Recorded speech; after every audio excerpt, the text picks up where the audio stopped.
Shalom Bapak Ibu Saudara sekalian yang dikasihi Tuhan. Mari kita menyatukan hati untuk kita membaca dan merenungkan Tuhan di pagi ini.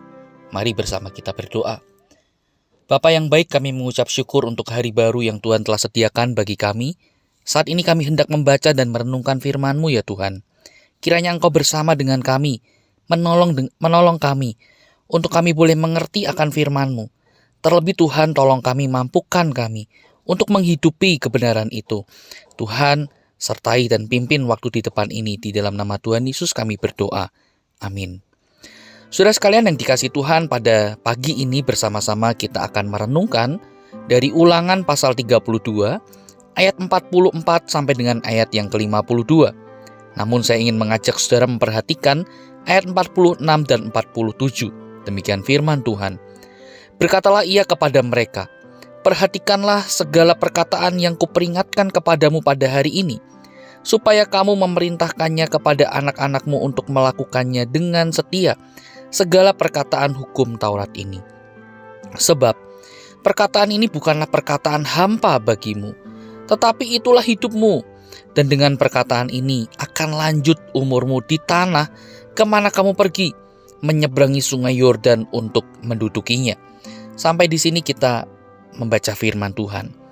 Nah, saudara sekalian kasih Tuhan, bacaan kita pada hari ini Ulangan pasal 32 ayat 44 sampai dengan ayat 52. Ini adalah boleh dikatakan pesan perpisahan dari Musa kepada bangsa Israel.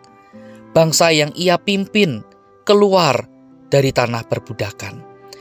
Nah, saudara, sebelum Musa naik ke atas gunung untuk menghembuskan nafas yang terakhir, ia memberikan peringatan penting. Ia kembali mengingatkan kepada bangsanya. Untuk apa, saudara? Untuk mereka terus dan tetap berpegang pada firman Tuhan. Menjadikan firman Tuhan, Taurat Tuhan itu sebagai penuntun bagi langkah hidup mereka. Dan biarlah mereka juga didapati boleh dengan setia melakukannya. Itu sama halnya dengan mereka juga setia kepada Allah yang telah memimpin mereka keluar dari tanah perbudakan. Allah yang telah menuntun, menjaga mereka selama pengembaraan mereka di padang gurun. Dan terlebih mereka boleh setia kepada Allah yang akan memimpin mereka memasuki tanah perjanjian. Jadi sekali lagi Musa mengingatkan untuk bangsa ini, setia pada Tuhan, setia pada firman-Nya, dan taat melakukan firman-Nya. Bagi Musa, saudara, hal ini adalah yang terutama, yang harus ada di dalam hidup umat Tuhan. Musa mengatakan, saudara, bahwa taat melakukan firman Tuhan adalah sebuah hal yang tidak hampa. Kata hampa ini, saudara, kita bisa terjemahkan sebagai sia-sia. Jadi taat dan setia kepada Tuhan dan firman-Nya itu bukanlah sebuah hal yang sia-sia. Melainkan, saudara, kalau kita mau melihat, itu merupakan sumber dari kehidupan umat Tuhan. Melakukan firman-Nya bukanlah sebuah hal yang hanya mendatangkan kesusahan, yang hanya membuat hidup kita tidak nyaman, bukan, saudara. Melainkan ketika kita mau taat melakukan firman-Nya, ada buah, ada hasil yang begitu bernilai yang Tuhan kerjakan di dalam hidup umat-Nya. Allah tidak akan pernah meninggalkan umat-Nya sendirian.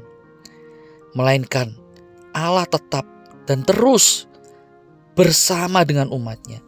Ialah yang menopang umat-Nya. Dan kembali Musa mengingatkan akan hal ini, dan agar bangsa Israel juga mengajarkannya kepada anak-anak mereka atau keturunan mereka. Untuk mereka boleh setia, mereka boleh terus menjadikan firman Tuhan sebagai pedoman dalam hidup mereka.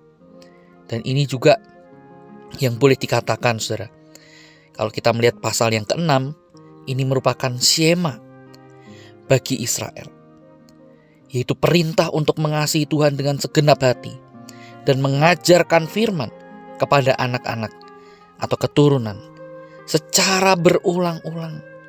agar mereka ingat, agar melalui semuanya itu mereka makin kenal siapa Tuhan mereka, siapa yang telah memimpin hidup mereka hingga detik ini, dan bagaimana atau apa yang menjadi kehendaknya dalam hidup mereka.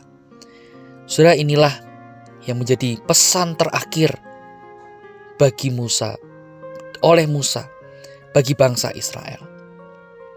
Dan ini juga boleh mengingatkan kita, bagaimana ketika kita hidup, menjalani hidup ini, kita juga diingatkan untuk kita setia kepada Tuhan, setia melakukan firman Tuhan.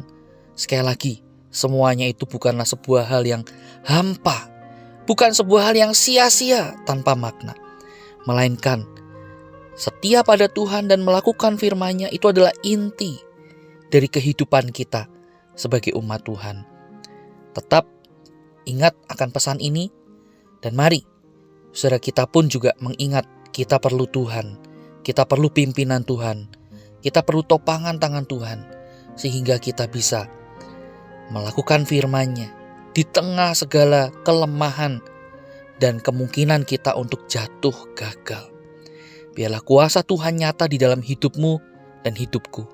Saudara, mari kita berdoa. Bapa yang baik, kami mengucap syukur untuk firman yang boleh kami baca dan renungkan pagi ini.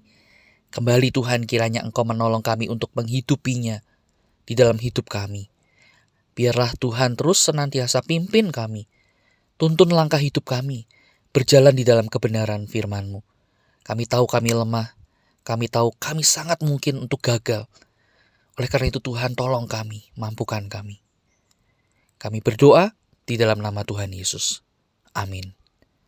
Selamat pagi, Tuhan Yesus memberkati kita sekalian.